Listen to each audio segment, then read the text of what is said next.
वाले समय में इन शिक्षित बेरोजगार युवाओं के लिए क्या विजन है आपका? नहीं, शिक्षित और अशिक्षित बेरोजगार के लिए अलग अलग कोई विजन नहीं है। चलिए बेरोजगार मैं- के लिए विजन बताइए।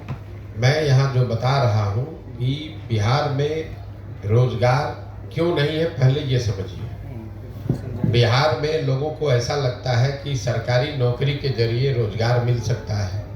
तो आपको एक आंकड़ा बता देता हूँ, 1.57% लोग ही बिहार के सरकारी नौकरी में हैं। चपरासी से लेकर मुख्य सचिव तक अगर सबकी संख्या आप जोड़ दीजिएगा तो कुल जमा 1.5% लोग ही सरकारी नौकरियों में हैं। 98.5% लोग सरकारी नौकरी में नहीं हैं।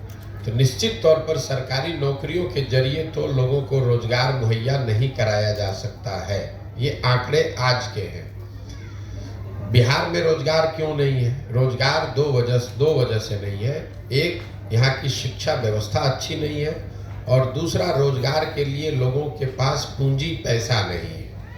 जब तक इन दो बिंदुओं को नहीं सुधारा जाएगा, बिहार की शिक्षा व्यवस्था को बेहतर बनाना और लोगों के हाथ में रोजी रोजगार के लिए पैसा पूंजी देना, ये जन स्वराज का विजन है कि यहाँ पर स्वरोजगार कैसे आएगा, पलायन कैसे रुकेगा। शिक्षा की जो स्थिति है वो लोगों को पता है। यहाँ पर स्कूल से खिचड़ी बट रही है, कॉलेज से डिग्री बट रहा है, पढ़ाई दोनों में कहीं नहीं हो रहा है। तो शिक्षित बेरोजगार, आपको भले वो शिक्षित लग रहा है, वो शिक्षित है नहीं, वो डिग्री धारक बेरोजगार है। वो शिक्षित बेरोजगार नहीं है, डिग्री धारक बेरोजगार है। उसने शिक्षा नहीं ग्रहण की है, उसने डिग्री हासिल करी है। लेकिन जो दूसरी बड़ी समस्या है कि आखिर ये बेरोजगारी खत्म होगी कैसे? बेरोजगारी यहाँ खत्म होगी लोगों को पूंजी मुहैया कराकर। बिहार में जो बिहार से पलायन है वो सिर्फ श्रम का पलायन नहीं है, लोगों का पलायन नहीं है, बुद्धि का पलायन नहीं है। एक बहुत बड़ा पलायन यहाँ से पूंजी का पलायन है, जिसकी चर्चा यहाँ लोग करते नहीं है, जिनकी समझ ज़्यादा है नहीं लोगों को। पूंजी जो है वो रोजगार का सबसे बड़ा जरिया है। अगर मान लीजिए कि आपको बाल काटने आता है, अगर आपके पास 10, 20, 50 हज़ार रुपये हो और बैंक से आपको 1 लाख रुपया कर्ज मिल जाए, तो आप एक सैलून खोल लेंगे, उसमें 3, 4, 5 लोगों को नौकरी रोजगार दे देंगे। लेकिन अगर वो पैसा पूंजी आपके पास न हो तो बाल काटने आने के बावजूद जाकर किसी सैलून में आप नौकरी करेंगे, मजदूरी करेंगे। तो बिहार में पूंजी क्यों नहीं है? पूंजी के दो स्रोत हैं, इसको पहले ध्यान से समझिए। पूंजी दो तरीके से लोगों को मिलता है। एक, जो पैसा आप कमाते हैं, कमाने के बाद जो खर्च के बाद पैसा बचता है वही आपका मूलधन हुआ, पूंजी हुई। अगर आप 100 रुपया कमाए, 80 रुपया खर्च हुआ, 20 रुपया बचा, वही आपका पूंजी है। तो एक पूंजी का जरिया है बचत, दूसरा पूंजी का जरिया है बैंकों से मिलने वाला कर्ज। अगर आपके पास 20 रुपया बचा हुआ है, बैंक वाले आपको 50 रुपये कर्ज देंगे तो 70 रुपये का आप काम कर पाइएगा।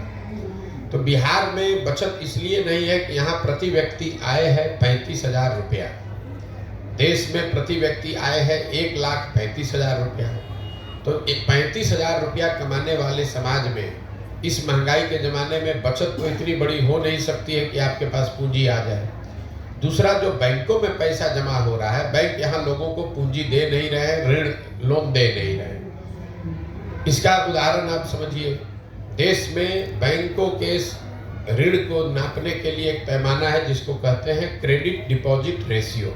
मतलब बैंक में कितना पैसा लोगों ने जमा किया, उसके बदले में बैंकों ने कितना पैसा समाज को अलग अलग काम के लिए ऋण के तौर पर, लोन के तौर पर दिया। घर बनाने के लिए, यूट्यूब चलाने के लिए, दुकान खोलने के लिए, गाड़ी खरीदने के लिए। और रिजर्व बैंक ऑफ इंडिया एक आंकड़ा जारी करता है जिसको कहते हैं क्रेडिट डिपॉजिट रेशियो। देश में ये आंकड़ा है 70% का। मतलब जितना देश भर के लोगों ने बैंकों में पैसा जमा किया, अगर 100 रुपया जमा किया तो बैंकों ने 70 रुपया कर्ज के तौर पर लोगों को वापस दिया।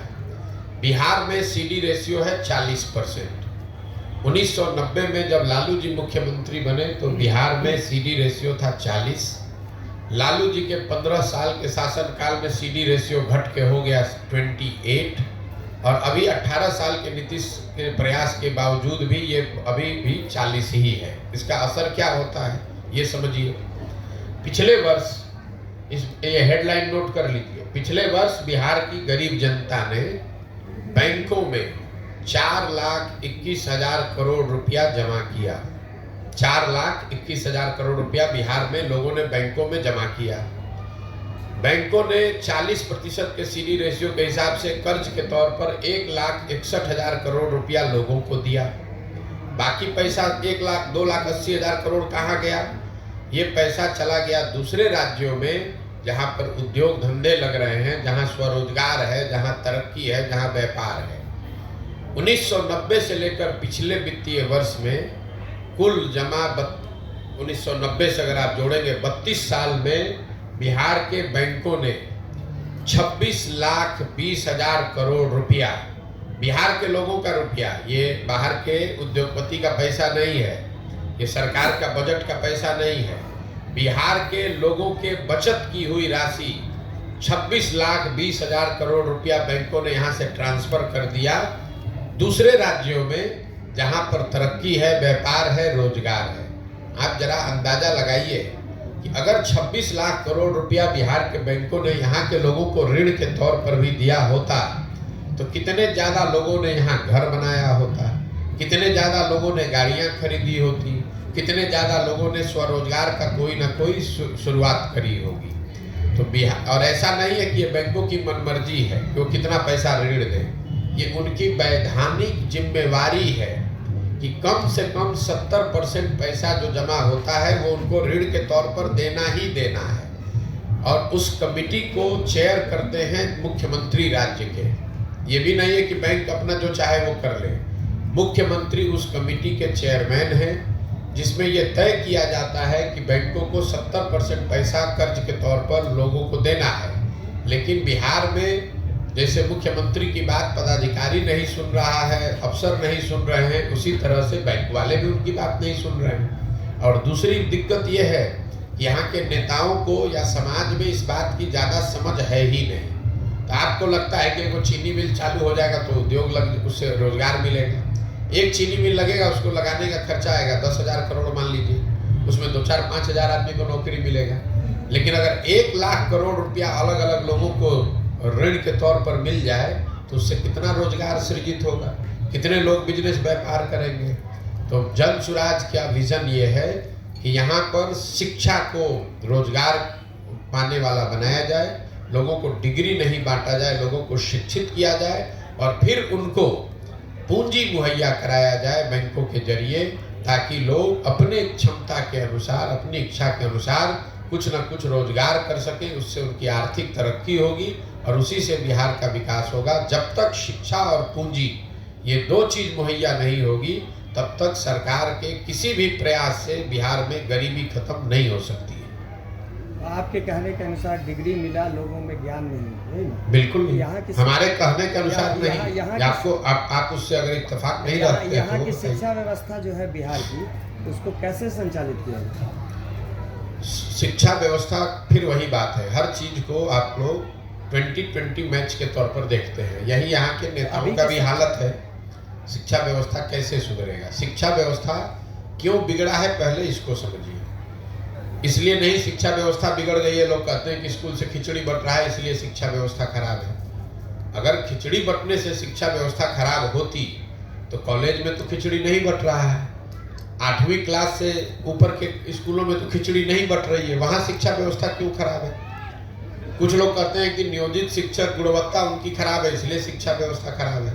तो अगर नियोजित शिक्षकों से ही शिक्षा व्यवस्था खराब है तो Patna science college, CM science college, MS college, Bettiah, Patna college में पढ़ाई क्यों नहीं हो रही है? वहाँ तो नियोजित शिक्षक नहीं पढ़ा रहा है। शिक्षा व्यवस्था इसलिए खराब है कि पिछले 30-40 वर्षों में बिहार में समाज और सरकार, मैं सरकार के समाज को भी जोड़ रहा हूँ, दोनों की प्राथमिकता में कहीं ना कहीं शिक्षा है ही नहीं। लोग भी यहाँ अपने आप को शिक्षित नहीं बनाना चाहते, डिग्री लेना चाहते हैं, खिचड़ी खाना चाहते हैं। आप भी अपने बच्चों को स्कूल में खिचड़ी खाने के लिए भेज रहे हैं, साइकिल लेने के लिए, पोशाक लेने के लिए भेज रहे हैं, उनको पढ़ाने के लिए नहीं भेज रहे हैं। और सरकार ने भी, नेताओं ने भी ये भांप लिया है कि लोगों को पढ़ाई नहीं चाहिए, खिचड़ी बांटो, पोशाक बांटो, इनसे वोट लेते रहो। तो कहीं न कहीं समाज और सरकार दोनों की प्राथमिकताओं में शिक्षा है ही नहीं। पूरा समाज अपने ये समझ ही नहीं पा रहा है कि अगर हम जब तक शिक्षित नहीं बनेंगे तब तक हमारा बच्चा, उसको जीवन भर मजबूरी में मजदूरी ही करना पड़ेगा। तो समाज के स्तर पर यह प्रयास होना चाहिए। जहाँ तक सवाल है सरकार इसको कैसे सुधारेगी, हम लोग का अपना मत है कि शिक्षा व्यवस्था सुधारने के लिए बिहार में हर जगह विद्यालय बनाने के बजाय हर प्रखंड में 5 विश्व स्तरीय विद्यालय बनाने की जरूरत है और सारे विद्यालयों को बंद कर दिया जाए, 5 अच्छे विद्यालय बनाए जाए और लोगों तक शिक्षण संस्थाओं को पहुंचाने के बजाय लोगों को अच्छे शिक्षण संस्थाओं में पहुंचाया जाए। इसका मतलब ये है कि अगर एक प्रखंड में 5 सही विद्यालय बना दिए जाएं और लोगों को स्कूल बस की सुविधा दे दी जाए तो लोग 15 मिनट, हम लोग का अपना आकलन है कि किसी भी परिवार के बच्चे को 15 से 20 मिनट से ज़्यादा समय नहीं लगेगा स्कूल बस के जरिए उस स्कूल में पहुंचने में, जहां पर सिर्फ खिचड़ी नहीं बटेगा, जहां पढ़ाई होगी। दुनिया भर में जहां पर भी शिक्षा की अच्छी व्यवस्था है वहां समाज के पास स्कूलों को नहीं ले गया, लोगों को अच्छे स्कूल में लाया गया। तो हम लोग की सोच ये है कि बिहार की जो शिक्षा का बजट है 40,000 करोड़ रुपया, इसका 1/3 मतलब 15,000 करोड़ रुपया इस बात पर खर्च किया जाए कि हर प्रखंड में प्रति वर्ष एक विश्व स्तरीय विद्यालय बनाया जाए, ताकि 5 वर्ष में हर प्रखंड में 5 ऐसे विश्व स्तरीय विद्यालय बन जाएं और उनको फिर लोगों को ये सुविधा दी जाए ताकि लोग बसों के जरिए या गाड़ियों से अपने बच्चों को स्कूल तक ले आएं। अगर आप दिल्ली बॉम्बे में रहते हैं तो स्कूल आपके घर के बगल में नहीं है, सबके बच्चे स्कूल बस से जाते हैं उन संस्थाओं में जहां अच्छी पढ़ाई होती है। आधा घंटा 45 मिनट लोग स्कूल बस से जाते हैं, बच्चे पढ़ते हैं और फिर स्कूल बस से वापस आते हैं। पूरी दुनिया में जहां पर भी आप जाइएगा यही व्यवस्था है। हर घर के बगल में स्कूल नहीं बनाया गया है। स्कूल एक ऐसी जगह पर है जहां पर हर आदमी बस से, गाड़ी से, साइकिल से 10 मिनट में, 15 मिनट में पहुंच सके। बिहार में क्या हुआ है, समता मूलक शिक्षा नीति के नाम पर हर जगह विद्यालयों के भवन बना दिए गए। नतीजा क्या हुआ, जहां विद्यालय का भवन है वहां शिक्षक नहीं है, जहां शिक्षक है वहां भवन नहीं है, जहां दोनों है वहां बच्चे नहीं है, जहां तीनों है वहां पढ़ाई नहीं है। तो ये समता मूलक शिक्षा नीति बनाने के नाम पर पूरी व्यवस्था को चौपट कर दिया गया। जरूरत इस बात की है कि इस चीज को फिर से रीअरेंज किया जाए और सारी व्यवस्था को 4 या 5 बेहतर स्कूल बनाने के दिशा में समेटा जाए कि हर प्रखंड में कम से कम 5 अच्छे विश्व स्तरीय विद्यालय हों। अगर हर साल हम लोग एक विश्व स्तरीय विद्यालय भी बनाएं, क्योंकि पैसा इतना ही है बिहार में कि आप एक विद्यालय हर साल बना सके, मतलब 550 विद्यालय अगर डेली हर साल बनाए जाए अच्छे, तो वो सरकार बना सकती है। अगले 10 वर्ष में एक प्रखंड में 10-10 विश्व स्तरीय विद्यालय हो जाएंगे, बजाय इसके कि कहीं कमरा बनाए तो बेंच नहीं है, बेंच बनाया तो टीचर नहीं है, टीचर है तो पढ़ाई नहीं है, इसका कोई फायदा नहीं है। क्या एक रिक्शा चलाने वाले से लेके राज्य और देश को चलाने वाले पूरे सिस्टम के बच्चे एक ही स्कूल में पढ़े, ये उपयुक्त नहीं होगा, ये बेहतर नहीं होगा शिक्षा के क्षेत्र में? नहीं, हम लोग लोकतांत्रिक देश में रहते हैं और ये कहना कि सारे लोग एक विद्यालय में पढ़ेंगे उससे शिक्षा की व्यवस्था अच्छी हो जाएगी, ये लोगों का भ्रम है। ऐसा दुनिया में कहीं कोई प्रमाण नहीं है। लोगों के पास विकल्प होना चाहिए, अच्छे विद्यालय का, अच्छे सरकारी विद्यालय का और अच्छे प्राइवेट विद्यालय का। उसके बाद उनकी अपनी क्षमता है, उनकी स्वेच्छा, उनकी मर्जी है कि वो कहाँ अपने बच्चों को भेजना चाहते हैं। जरूरत इस बात की है कि सरकारी विद्यालयों को अच्छा बनाया जाए। विद्यालय अच्छे नहीं है और सब पर कानून बनाकर कहा जाए कि आप अपने बच्चे को भी यहाँ पढ़ाइए, वो तो वही हुआ जो बिहार में हो रहा है पिछले 35 साल से। समता मूलक समाज बनाने के नाम पर सबको अनपढ़ बना दिया गया, बन गया समता मूलक। पूरा बिहार गरीब हो गया, कोई अमीर नहीं है तो हो गई बराबरी सबकी, आपस में सब बराबर हो गए, सब गरीबे हैं यहाँ पर। तो तरक्की के 2 रास्ते, बराबरी के 2 तरीके हो सकते हैं। एक तरीका यह है कि सब आगे बढ़े, दूसरा तरीका है कि भैया किसी को आगे मत बढ़ने दो, सब बराबर ही कमा रहा है, सब गरीब है।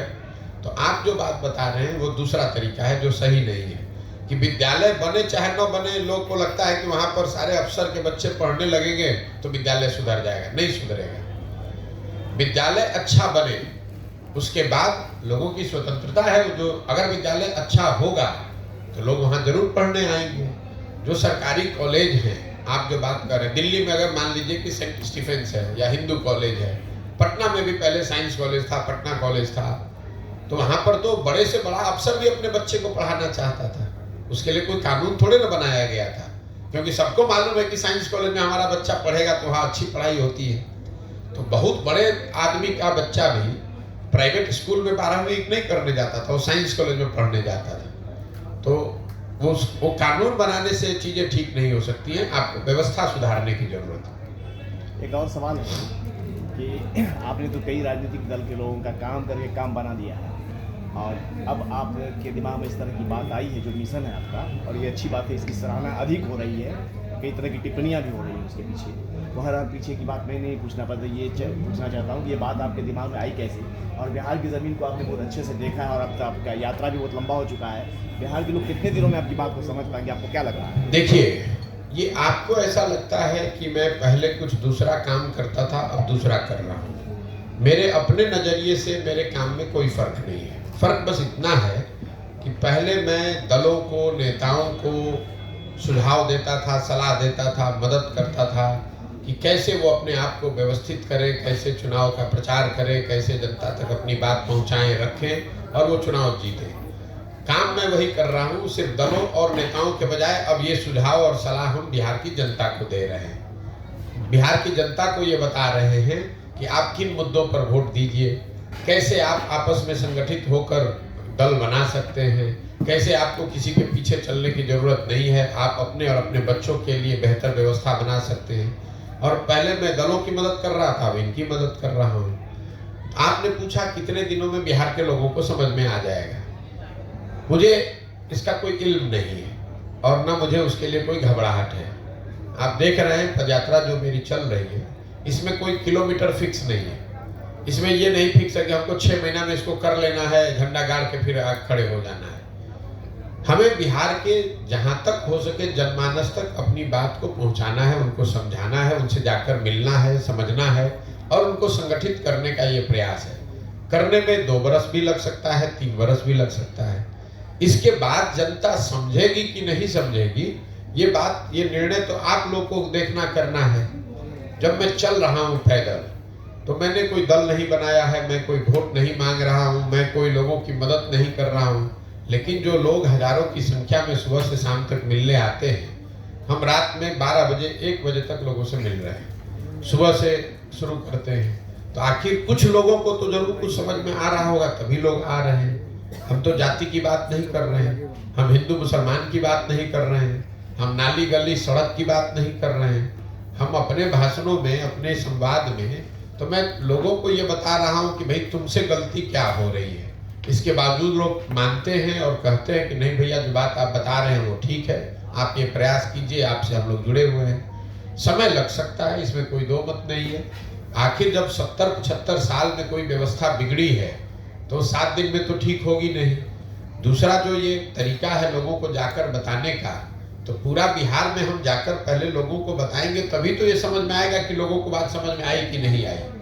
जिन जगहों पर हम गए हैं वहां पर लोगों को समझ में आ रहा है, ऐसा मुझे लगता है। क्योंकि पदयात्रा जब मैंने शुरू किया था तो मेरा लक्ष्य था कि हर प्रखंड से 20 लोगों को कम से कम हम ढूंढ कर समझा कर निकालेंगे, और वो 20-20 लोग भी अगर हर प्रखंड से आ जाएं तो पूरे बिहार से करीब 12-15 हजार लोग हो जाएंगे। वो लोग मिलकर ये दल, ये नया विकल्प, नया व्यवस्था बनाएंगे। अभी जहां तक पदयात्रा हुई है उसमें हर प्रखंड में 2000 से 2500 लोग इस परिकल्पना से, इस सोच से जुड़ रहे हैं। प्रखंड की आबादी 2.5 लाख है, 2500 उसके हिसाब से बहुत बड़ा नंबर नहीं है, लेकिन 2500 एक प्रखंड से कोई नया दल बनाने के लिए आ रहा है, ये संख्या अपने आप में अद्भुत है। किसी भी दल के पास एक प्रखंड में 2-2500 कार्यकर्ता नहीं हो सकता, उसके वोटर चाहे जितने भी हों। तो उस नजरिए से जरूर लोगों को कुछ बात समझ में आ रही है, लेकिन इसका असर कितना होगा ये तो जब पूरी यात्रा खत्म होगी, जब दल बनेगा, जब वो दल के तौर पर हम समाज में जाएंगे, तब पता चलेगा कि लोग इससे कितना जुड़े और नहीं जुड़े। कांग्रेस के राहुल गांधी का जो भारत जोड़ो यात्रा था उससे कितना अलग है आपकी?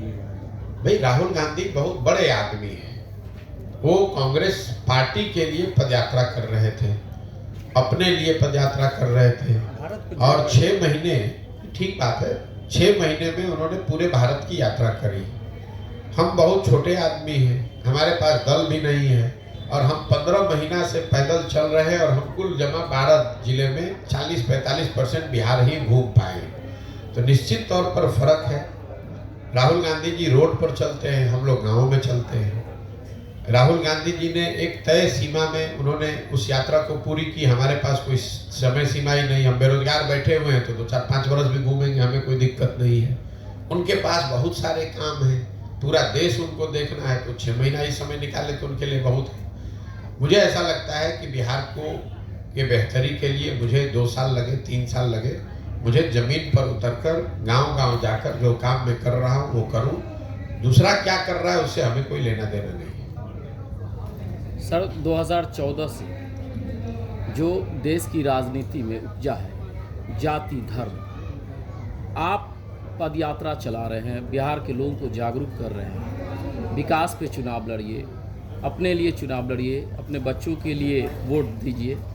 आपको लग रहा है कि यहाँ के लोग आपकी बात से सहमत हैं या फिर आपकी बात को समझ रहे हैं? भैया, मैं आपको बार बार वही सवाल आप दोबारा पूछ रहे हैं जो साहब ने पूछा। लोग समझ रहे हैं कि नहीं, ये बात तो आप लोगों से पूछिएगा, हम तो बता नहीं सकते हैं, हम तो अपनी बात कह रहे हैं। आपने कहा कि अगर लोग, मैंने ये कहा कि अगर लोग समझ नहीं रहे तो यहाँ आ क्यों रहे? हम किसी को गाड़ी भेजकर तो बुला नहीं रहे, हम तो यहाँ कैंप में बैठे हुए हैं। 25 आदमी आएगा तो भी बात करेंगे, 500 आदमी आएगा तो भी बात करेंगे। कोई आपको ये नहीं मिला होगा ये बताने वाला कि प्रशांत किशोर ने गाड़ी बस भेजा है, हम लोग को कैंप में बुलाया है। हम आकर यहाँ पर कैंप लगाकर बैठे हैं, अपनी बात कह रहे हैं। आपको अच्छा लगे तो जुड़िए, नहीं अच्छा लगे तो जहाँ है वहाँ रहिए। ठीक है भैया। नीतीश कुमार का बनारस रैली होने वाला है, आप बोलते हैं कि नीतीश कुमार का राष्ट्रीय स्तर पर कोई वर्चस्व नहीं है। हमको बोलने की जरूरत है। नीतीश कुमार का बिहार में जब कोई वर्चस्व नहीं तो राष्ट्रीय स्तर पर कैसे वर्चस्व हो जाएगा? आप हमारे कहने पर मत जाइए। 243 विधायकों के यहाँ पर विधानसभा में नीतीश कुमार का 42 गो विधायक है, तो क्या बताता है कि बिहार में बहुत उनका वर्चस्व है। 12-13% पूरे बिहार में वोट उनको मिला है, तो ये क्या बताता है? अगर 100 में 12% आपको वोट मिलेगा तो बिहार में आपका वर्चस्व बताता है। तो जिसका बिहार में ही वर्चस्व नहीं है उसका देश में कैसे हो जाएगा? ये तो लॉजिक, कॉमन सेंस की बात है। रैली करने को तो आप जाकर केरल में रैली करने लगे तो कोई रैली करने पर तो रोक है नहीं। फिर सुशासन बाबू क्यों कहला रहे हैं? हमको तो कोई नहीं मिला जो नीतीश कुमार को सुशासन बाबू अभी कह रहा है। पहले किसी जमाने में 2005 से 2012-13 का एक दौर था जब लोगों को, बिहार की जनता को ऐसा लगा था कि बिहार में कुछ सुधार हो रहा है, और वो इसलिए लगा था कि बिहार की जनता ने 15 बरस लालू राज, जंगल राज देखा था। तो जब बहुत अंधेरा होता है उसमें एक छोटा सा दिया भी जलेगा तो उसका प्रकाश थोड़ा ज़्यादा दिखता है, और कुछ प्रयास उन्होंने शुरुआती दिनों में किया भी था। लेकिन 2014 के बाद जो नीतीश कुमार हैं उनको कोई भी सुशासन बाबू नहीं कहता। वो तो खुद ही अपने आप को अगर कह रहे हैं तो सुशासन बाबू कह रहे हैं, जनता तो नहीं कह रही है। कहीं गांव देहात, सड़क, पंचायत पर तो हमको कोई नहीं मिला ये कहता हुआ कि नीतीश कुमार सुशासन बाबू है या जो राज वो चला रहे हैं इसमें सुशासन है। लोग तो ये बताते हैं कि लालू जी के राज में अपराधियों का जंगल राज था, नीतीश कुमार के राज में अधिकारियों का जंगल राज है। फर्क तो कुछ नहीं है दोनों में। अच्छा, बहुत लंबे समय से नीतीश कुमार और तेजस्वी यादव एक मंच पे दोनों साझा नहीं किए, क्या लग रहा है आपको नीतीश कुमार फिर? भाई इतना हम दिमाग लगाते नहीं है नीतीश कुमार कहाँ रहेंगे, तो किसके साथ मंच साझा कर रहे हैं। नीतीश कुमार को खुद नहीं पता है कि वो कहाँ रहेंगे। हमको इतना पता है कि नीतीश कुमार के राजनीति का ये अंतिम दौर चल रहा है। आने वाले कुछ महीनों में, खास करके लोकसभा चुनाव में चुनाव के साथ नीतीश कुमार के दल, जनता दल यूनाइटेड का विघटन शुरू हो जाएगा, और उसके बाद कुछ महीनों में उनका पूरी तरीके से यहाँ खात्मा हो जाएगा राजनीतिक तौर पर। वो न दल बचेगा, न दल के लोग बचेंगे, न दल के नेता बचेंगे। लोकसभा चुनाव तक जितना हाथ पांव मारना है मार लीजिए, 1-2 सीट जहाँ लड़ना है लड़ लीजिए, एक दो कहीं कोई सफलता मिल जाए तो मैं नहीं कह सकता हूँ, लेकिन हमने ये कहा है कि लोकसभा चुनाव में नीतीश कुमार के जनता दल यूनाइटेड को 5 सीट भी नहीं आएगा। अगर आएगा तो हम बिहार की जनता के सामने खड़ा होकर अपनी गलती मानने को तैयार हैं। तो आपके हिसाब 5 सीट भी नहीं आएगा, उनको नहीं आएगा, उसके बाद उनके दल का विघटन होना अवश्य भावी है। सर, बिहार की राजनीति को आपने नज़दीक से देखा है, कितना भी विकास की बात कर लीजिए, लेकिन जब वोट का वक्त आता है तो वही जाति देखी जाती है। आपका क्या इरादा, मतलब आप चुनाव के टाइम में बताएंगे कि मैं ये करूँगा? आपके जितना तो राजनीति की हमको समझ नहीं है, लेकिन अगर आप ही के बात को हम सही मान लें तो आप हमको समझा दीजिए कि मोदी जी को बिहार में तो वोट पड़ा है कि नहीं पड़ा है? पड़ा है। मोदी जी के जाति के कितने लोग बिहार में रहते हैं ये बता दीजिए। अगर जाति पर ही, आपने कहा कि हर आदमी जाति पर ही वोट देता है, तब तो मोदी जी को बिहार में एक भी वोट नहीं मिलना चाहिए था। इसी बिहार में 20% मुसलमान रहते हैं। ये सारे लोग जनता दल ये आरजेडी को वोट देते हैं, तो लालू जी की जाति और मुसलमानों की जाति तो एक नहीं है, तो क्यों देते हैं ये लोग वोट आरजेडी को? इतना जो आप लोग सिंप्लीफाई कर देते हैं कि सब जाते पर दे रहा है। अगर ऐसा होता तो ना मोदी को वोट मिलता हिंदुओं का, ना आरजेडी को वोट मिलता मुसलमानों का। वोट मूलतः यहाँ 4 बिंदुओं पर पड़ता है। पहला, उसमें एक जाति भी बड़ा मुद्दा है, लेकिन जाति एकमात्र मुद्दा नहीं है। समाज में एक बहुत बड़ा वर्ग है जो हिंदू मुसलमान के नाम पर वोट देता है। तीसरा, एक बहुत बड़ा वर्ग है जो भाजपा का वोटर नहीं है, लेकिन उसको लालू जी से विरोध है, लालू जी से डरता है, इसलिए जाके डर के मारे भाजपा को देता है। 5 वर्ष वो भाजपा के नेताओं को गाली देता है, लेकिन चुनाव जब दिखता है कि सामने आरजेडी जीत सकती है तो आरजेडी को तो दे नहीं सकता, तो जाके भाजपा को देता है। और यही हाल कमोवेश मुसलमानों का है।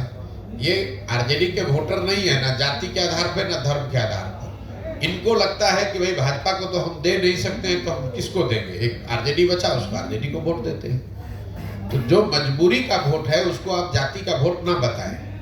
ये जाति का वोट नहीं है, ये मजबूरी का वोट है, डर का वोट है, विकल्प नहीं है इसलिए दे रहे हैं। विकल्प बन जाएगा, नहीं देंगे उसको वोट। अच्छा, केंद्र में जो अभी सरकार है तो इसको कितना फर्क पड़ेगा 24 लोकसभा में, ये इंडिया गठबंधन जो बना है? कितना फर्क पड़ेगा इस पे निर्भर करता है कि इंडिया गठबंधन कितना बढ़िया बनता है, कितना बढ़िया उसको चलाया जाता है, क्या कार्यक्रम। स्कोप क्या है भैया? ऐसा है, आप किताब खरीद के ले आइएगा घर, उससे परीक्षा पास हो जाइएगा। सबसे बढ़िया जो मार्केट में किताब है वो खरीद के ले आइए, बिना पढ़े हुए आप पास हो जाइएगा। तो इंडिया अलायंस वैसे ही है कि आपने किताब मार्केट से जमा कर लिया, अब उसको पढ़ना भी तो पड़ेगा भाई। कोई उसका कार्यक्रम हो, नैरेटिव हो, नीचे जनता उससे जुड़े, समझे, तब तो फायदा होगा। किताब खरीद के ला के घर रख लीजिएगा और कहिएगा परीक्षा में कितना नंबर आएगा। पढ़िएगा, बढ़िया पढ़िएगा तो बढ़िया नंबर आएगा, नहीं पढ़िएगा तो फेल हो जाइएगा। वही हाल इंडिया अलायंस का भी होगा। बहुत बहुत धन्यवाद भैया। आखिरी सवाल कर लिया जाए। मैं सर, भाजपा का जो राजनीति का तरीका आप जानते हैं, हिंदू मुस्लिम वाला है, और भाजपा के पीछे पूरी आरएसएस की पूरी लॉबी जो 100 साल की तैयारी होगी, और लगातार आरएसएस के जो भी कार्यकर्ता हैं या फिर उनको मानने वाले बढ़ते जा रहे हैं, यानी भाजपा के वोटर्स बढ़ते जा रहे हैं। और जब भाजपा के वोटर बढ़ेंगे तो इधर सेकुलर वोटर सब कम होते जाएंगे। सर, उन्हें रोकने के लिए क्या तरीका आप? ऐसा है कि अगर भाजपा के वोटर बढ़ ही रहे जैसा आप बता रहे हैं, तो भाजपा फिर 15 राज्यों में चुनाव कैसे हारी है? तो जीत भी रही है सर। भैया, जीत वहां रही है जहां उनका मुकाबला ज्यादातर जगहों पर कांग्रेस से है। तो अपनी ताकत से जीतने के बजाय वो कांग्रेस की कमजोरी से ज्यादा जीत रहे हैं। भाई, पूरा जो आपने कहा भाजपा का वोट बढ़ रहा है, ठीक बात है, वोट तो बढ़ रहा है, लेकिन पिछला जो 2019 में चुनाव हुआ उसमें भाजपा को 38% वोट पूरे देश में मिला। तो अगर 100 लोग जो वोट देने गए उसमें 62 आदमी तो भाजपा के साथ नहीं था, 38 आदमी भाजपा के साथ था। अब जो 62 आदमी भाजपा के साथ नहीं था उसको एकजुट करने वाला कोई ताकत, कोई फोर्स, कोई राजनीतिक पार्टी, नेता नहीं है, इसलिए भाजपा आपको मजबूत दिख रही है। जब वो ताकत कोई बना लेगा तो भाजपा को कोई ऐसा तो है नहीं कि 50 से ज्यादा % वोट आ रहा है। भाजपा के पास जो ताकत है सर, हिंदू मुस्लिम वाला, वो किसी और के पास नहीं। अरे भैया, हिंदू मुस्लिम का ताकत उनको कोई नया नहीं ना आया है, ये तो 50 वर्ष से उनके पास है। भाजपा चुनाव से पहले नहीं हार रही थी, ये तो पिछले 2 बार से ना चुनाव जीत रहे हैं। जी आपका कोई सवाल? उसी तरह का सवाल पूछ लिया इन्होंने। बात जो हो रही है वो आपकी असल में हमको लग रहा है कि वोटर्स को आप अवेयरनेस ला रहे हैं। मेन चीज़ ये है, पार्टी बाद में आपकी आएगी। आप शिक्षा पे बड़ा जम करके बोल रहे हैं, आप बेरोजगारी पे बोल रहे हैं, कुछ स्थानीय मुद्दे पर भी फोकस हो रहा है, सद्भावना पे नहीं कर रहे हैं। बात वहीं आ गई, उन्होंने दूसरी तरह से पूछ लिया है, सद्भावना को भी एक विषय बनाया जाना चाहिए, क्या ख्याल है? नहीं, हम जो बात बोल रहे हैं कि जब आप अपने और अपने बच्चों के हित की बात करेंगे तो सद्भावना उसमें शामिल है। आप जब किसी को रोकने की बात करते हैं तो आप भी सद्भावना की बात नहीं कर रहे हैं। लालू जी सद्भावना की बात नहीं कर रहे हैं, लालू जी भाजपा के डर की बात कर रहे हैं। हम कह रहे हैं कि ना हिंदू से डरो ना मुसलमान से डरो, अपने बच्चों के भविष्य के लिए डरो। सद्भावना उसमें शामिल है। सद्भावना के नाम पर ही तो आपको डरा कर भाजपा से वोट लिया जा रहा है। लालू जी ये कह रहे हैं कि भाई भाजपा से डरो, अपने बच्चे, अपना बच्चा अगर अनपढ़ भी है तो उसकी चिंता मत करो, हमको वोट देते रहो। भाजपा वाले भी यही कह रहे हैं कि भाई तुम मुसलमानों से डरो, तुमको तुम्हारा बच्चा बेरोजगार बैठा है उसका चिंता मत करो, तुम हमको वोट देते रहो क्योंकि मुसलमान से तुमको लड़ाई लड़नी है। तो ये सद्भावना कहाँ हुई? ये सद्भावना नहीं है, ये दूसरे का डर दिखाकर अपना पेट भरने वाली बात है। हम कह रहे हैं कि भैया तुम ना मुसलमानों की चिंता हिंदू करें, हिंदुओं की चिंता मुसलमान करें। आप अपने बच्चे की चिंता कीजिए। अगर आपका बच्चा पढ़ेगा, आप जिस सद्भावना की बात कर रहे हैं, जब दंगा होता है, कोई ऐसी घटना होती है तो उसमें भी सबसे पहले गरीब मरता है। कोई पढ़ा लिखा होशियार धनी आदमी नहीं मरता है, चाहे वो हिंदू हो या गरीब हो, उस पर भी मरता वही है जो रोड पर गरीब अनपढ़ बैठा हो। जाते जाते अगर आप अपने बच्चों को पढ़ाएंगे, उनको रोजगार होगा, उनकी आर्थिक तरक्की होगी, तो उनके जरिए सद्भावना भी आएगी। नहीं तो सद्भावना के नाम पर लालू जी आपको 30 वर्ष से मुसलमानों को कह रहे हैं कि भाजपा को हमको हराना है। भाजपा तो हारी नहीं, भाजपा तो 2 MP से बढ़ के 300 MP हो गई। 30 वर्ष में मुसलमान उनका बंधुआ मजदूर जरूर बन गया। 2 पीढ़ियां आपकी बर्बाद हो गई। आपने उनके पढ़ाई की चिंता नहीं की, आपने अपने गांव में सड़क बिजली पानी की चिंता नहीं की। आप भाजपा को हराने के नाम पर, सद्भावना के नाम पर उनको वोट देते गए।